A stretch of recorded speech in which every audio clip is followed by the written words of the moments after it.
So my name is Robb Allan. I'm the front house engineer for Massive Attack. I also work at Avid. I help design the console that I'm mixing the Massive Attack show on. So the two halves of my world have come together quite nicely on this.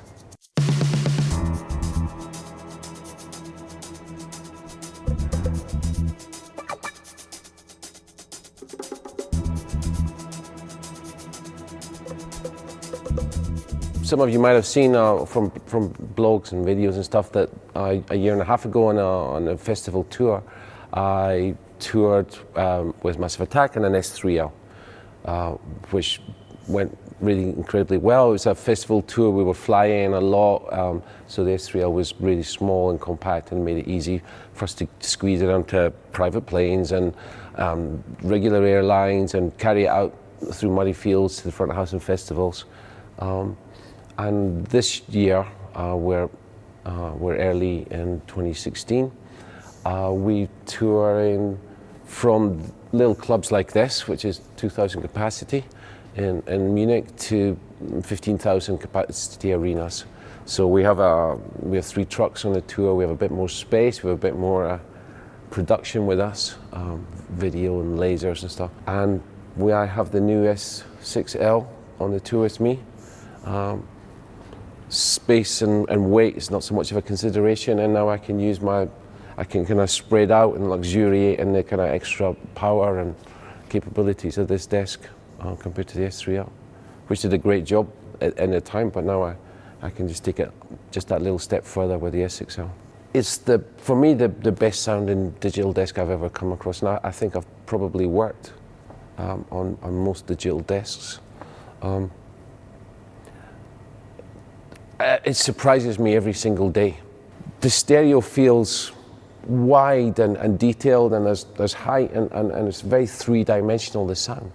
And there's moments in this show where people have said to me, I thought you had speakers behind us because things were moving across the panorama, and it felt like you had speakers behind, because there's a kind of psychoacoustic thing when the stereo is wide enough that it feels like some of the high stuff, the little bells and stuff, are actually happening behind you, moving past you and behind you, which is astonishing. I'd love to say I designed it to be like that, but actually it was a kind of happy accident. Sometimes if there's a good acoustic in a room, you can actually almost feels like you're in a kind of surround sound situation. Now on most PA systems are good enough now to actually reproduce a kind of studio world in a live situation. My friend Chris Lambrechts, who owns his own studio in Antwerp, said that watching Massive Attack in Brussels was like listening to it in his control room, which was a fantastic compliment, but it was also kind of proof of the concept that we started out with. And the other concept that we started out with was you need to be able to walk up to this desk at a festival and make it work with a 5-minute introduction from the babysitter, right? So those are really 2 hard things to reconcile. How can something be that detailed and that complicated and that deep, and also that simple?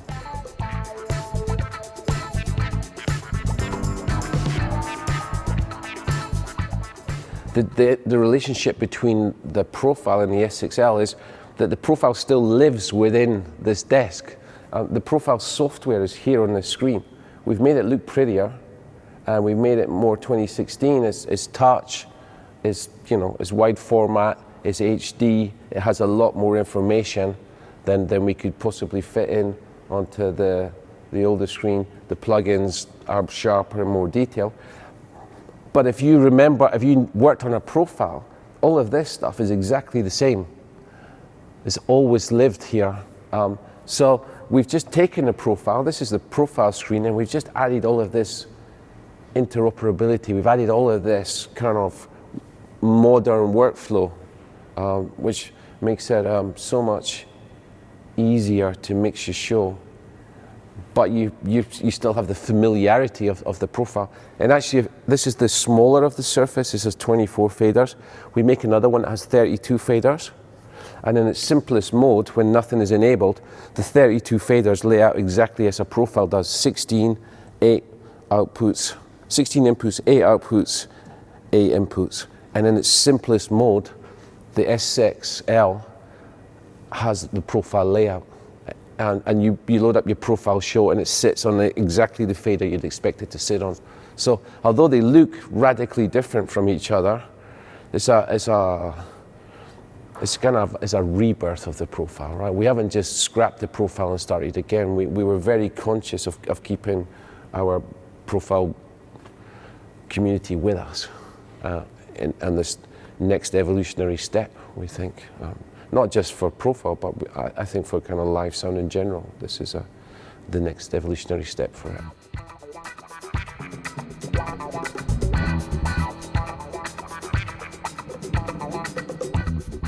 The first thing that we improved from the profile is, I think, personally, we've massively improved the preamp, which is a fundamental thing. It's not something I can show you.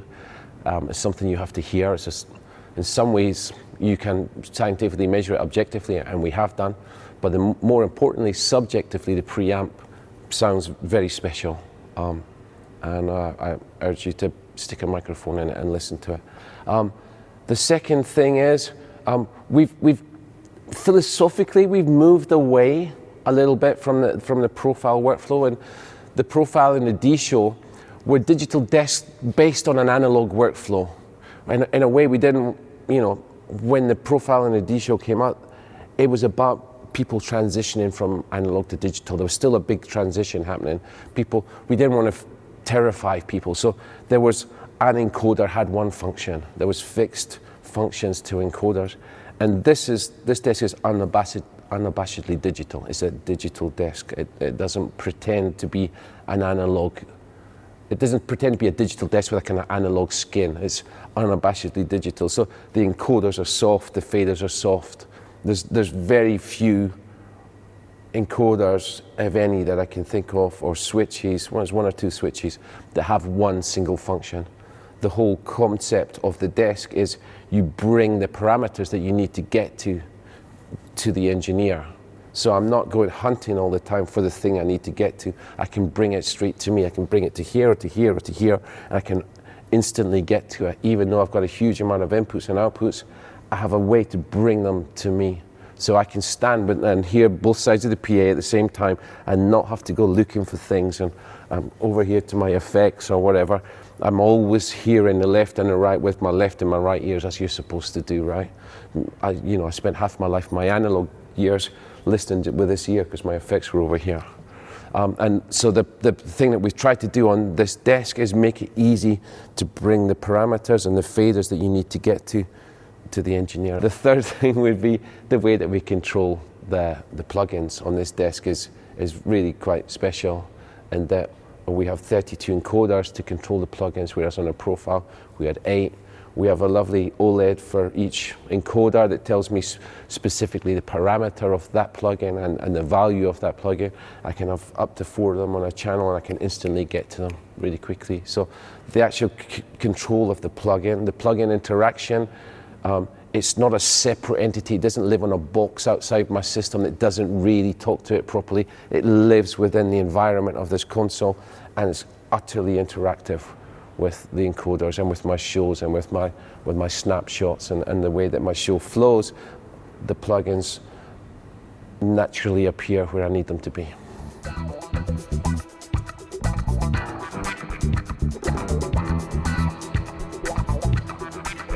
The greatest challenge about mixing Massive Attack is the fact that Massive Attack are not a specific band. They're a collective, so that, for example, there's 15 different people have been on the stage during this tour, 10 different singers.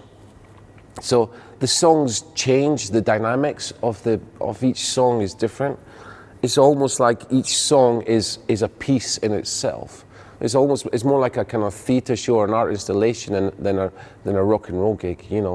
I work with bands like Manic Street Preachers or Coldplay, and it is, guys with guitars and a drum and a bass, and off you go. You kind of know what you're going to get. But Massive Attack It could be a kind of 4 on the floor, huge thumping dance tune 1 minute, and then beautiful, delicate version of Teardrop the next. So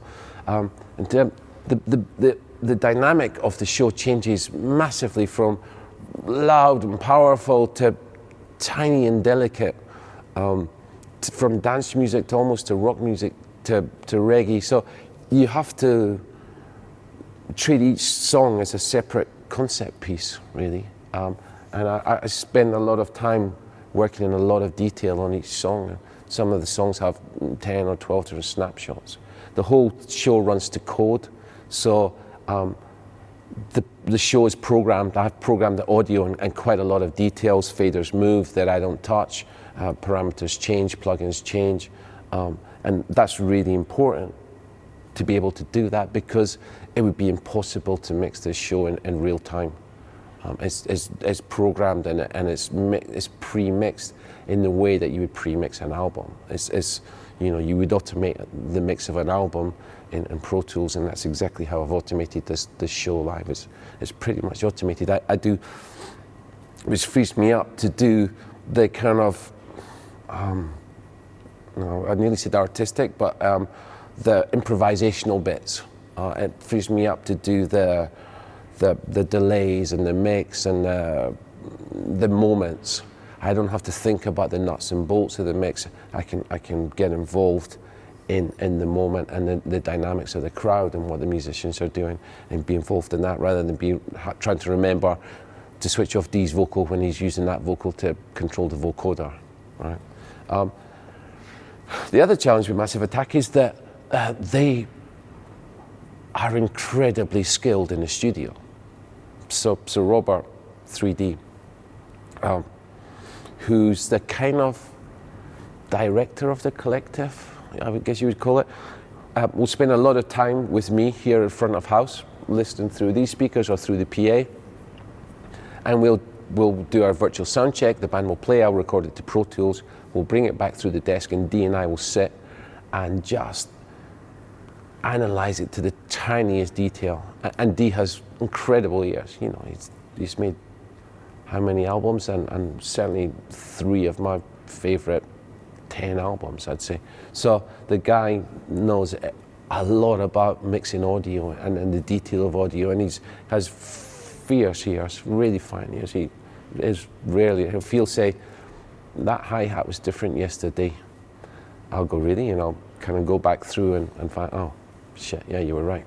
It was, which can be disconcerting sometimes, and challenging, which is why it's interesting to mix Massive Attack, because it's a challenging environment. You can't get away with bluffing it. You can't get away with being more or less right all of the time.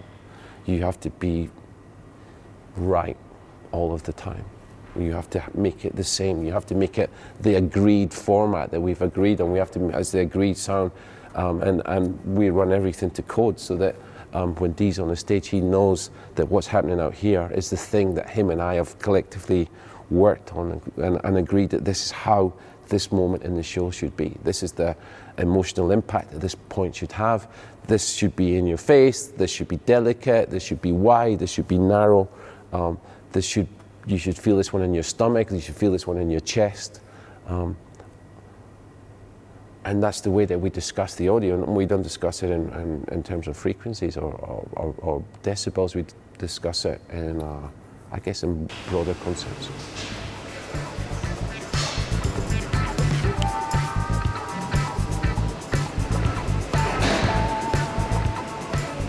In the UK, we toured with a PA system from Adlib Audio out of Liverpool. Really good friend of mine, Tony Zabo, who's the system tech, and in my opinion, one of the best in the world. So that was a complete joy. That was like, having a really good friend setting up the system for you every day, and somebody I trusted. So I knew I could come in every day and the PA would be perfect. So that was great. But then in Europe, because of the logistics of the amount of equipment we have, the different sizes of gigs, we've gone from 2,000 to 15,000 in Europe on this tour. It didn't make logistical sense to tour a PA. we wouldn't have been able to get it there in time to get it up in the air, etc. So it was much easier to have PAs locally, and actually it's been really, really good. Been happily surprised. We've used a lot of K2, which has been great. It works really well with this band. J-Series from D&B we've had, which works really well. I've been really, really impressed by the quality of the system engineers I've met on this tour. This guy called Jürgen in Belgium who set up this system in Paris 12, and perfect. I've never met this guy before in my life, but I'd happily tour the world with him as my assistant. He did a spectacularly good job. We had Black Box Music in Berlin, who were always great. Did a really great job, and I'm so sorry I can't remember the name of the system tech, but he did a spectacular job as well. So yeah, you know, I was scared about touring Europe without my own system, but then what's been great about it is I've met some really great system technicians that I didn't know, and had a really good time.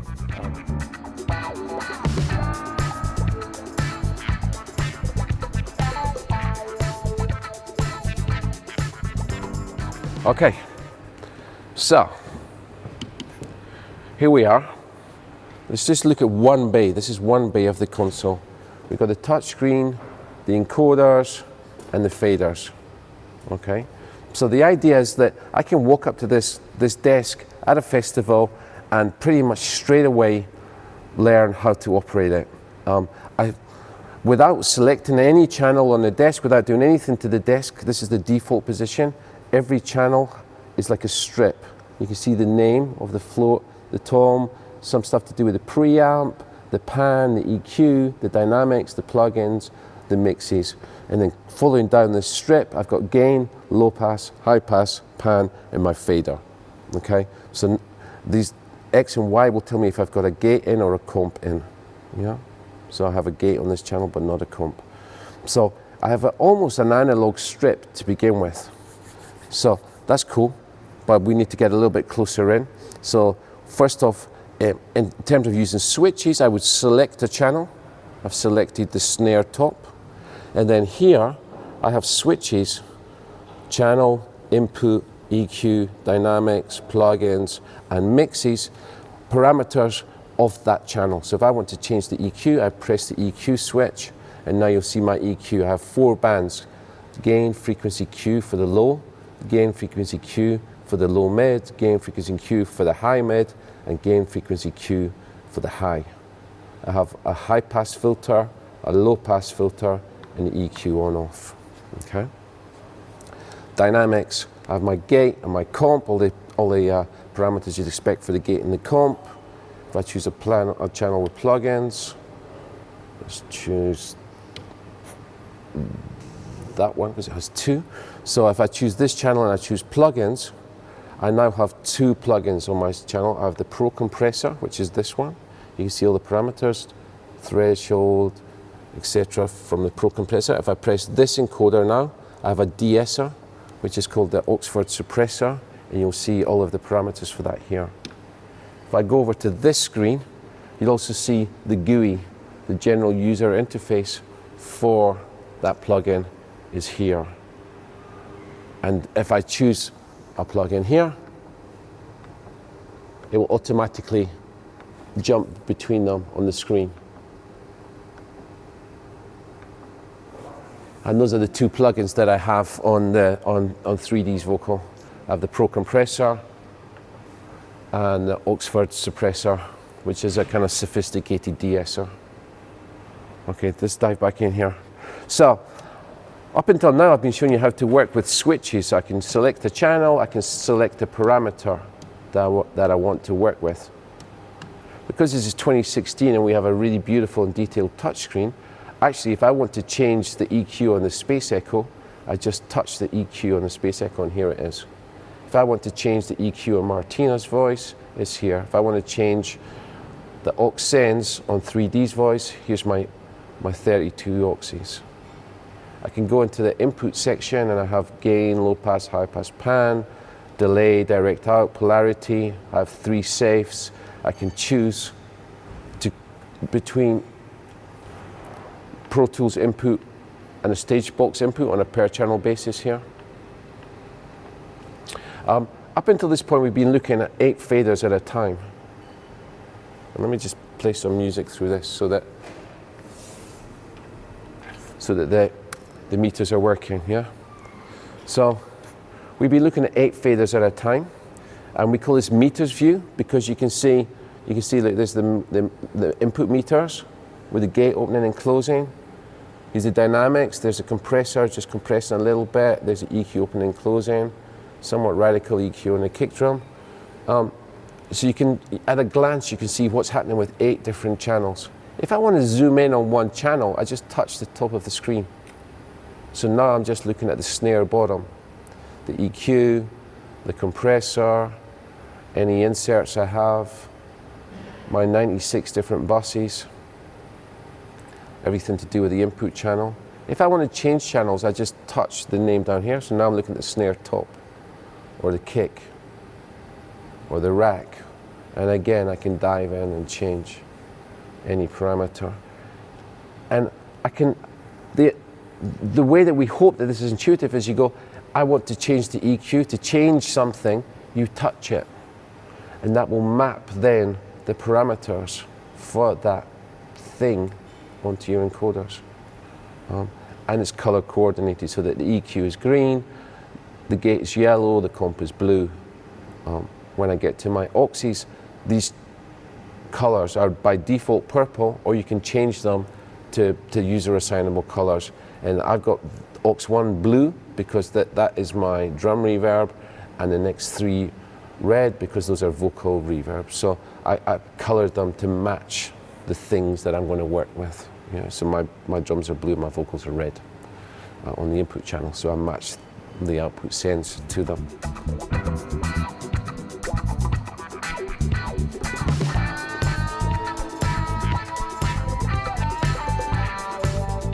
One of the important ingredients for the Massive Attack show is that we all work together, that some of the points in the show go from loud, lots of lights, to bam, down to dark and to quiet on an instant. And we have to all be together. The lights, the video, the lasers, the audio all have to do it at exactly the same time. If you have a cue like that and you're all doing it manually, then you'd have a flutter effect and it would lose its drama. So what we do is the whole show runs to LTC, to linear time code. And the way the linear time code is generated is from the stage. Ewan, who's the band studio engineer, is on tour with us. He plays some keyboards, he plays the guitar, but he runs the playback. So the playback rig runs things like click tracks for the musicians, cues for the musicians, count-ins. So, you know, this is a very abstract audio music, so sometimes there's even a chord played that the audience don't hear just so that the singers can pitch. But and some stems, there's 4 stems will come up to the front of house, 4 stereo stems of things like extra bits of percussion maybe, or some special effects, or orchestra. We don't have an orchestra with us, so if there's any orchestra, it will come through these channels. But interestingly enough, what also comes through is a linear time code. So I have a channel of code, LTC. It comes as LTC. It comes as analog. It comes as audio up the multi-core into this channel. I then go direct out from the back of my desk into the LTC input on my desk. That means that I have LTC controlling my snapshots, and you'll see here, each snapshot is triggered by an LTC time code. Chase LTC, here's all of the LTC codes. Right? But an interesting thing about the virtual sound check is, because I'm doing this as a virtual sound check, the LTC comes in as audio into a channel and is recorded onto the Pro Tools as a channel here, LTC. Okay? That means when I press play on my Pro Tools, I get the LTC back in, and then it goes through the same loop. It goes direct out from the LTC in on my desk, and it controls the plugins. You can see it running here, and you just saw it just change a snapshot, right? Now then, I also go direct out from my desk to the video guy who's behind you and to the lighting guy. So they all receive LTC in a chain from my desk. But the interesting thing is, because it's coming in through my desk, when I press play on Pro Tools, those guys are receiving the LTC as well. So not only do we do a virtual sound check, we do a virtual production rehearsal. So the band can sit out here in the front of the house and literally see and hear their show as it will be, which is extraordinary. You know, we never used to be able to, bands never knew how they sounded. Only what their manager or their wives or, you know, their second cousin told them from the show. But now they can actually sit here, not only hear how they sound, but see how they look with the video and the lights and the lasers, and coordinate it. And we can put the whole show together in a way that you kind of put together a spectacular or a theater or a movie, you know.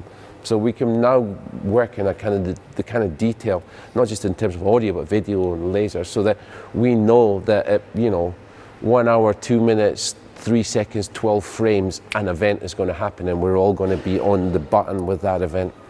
So that's a very important part of the show.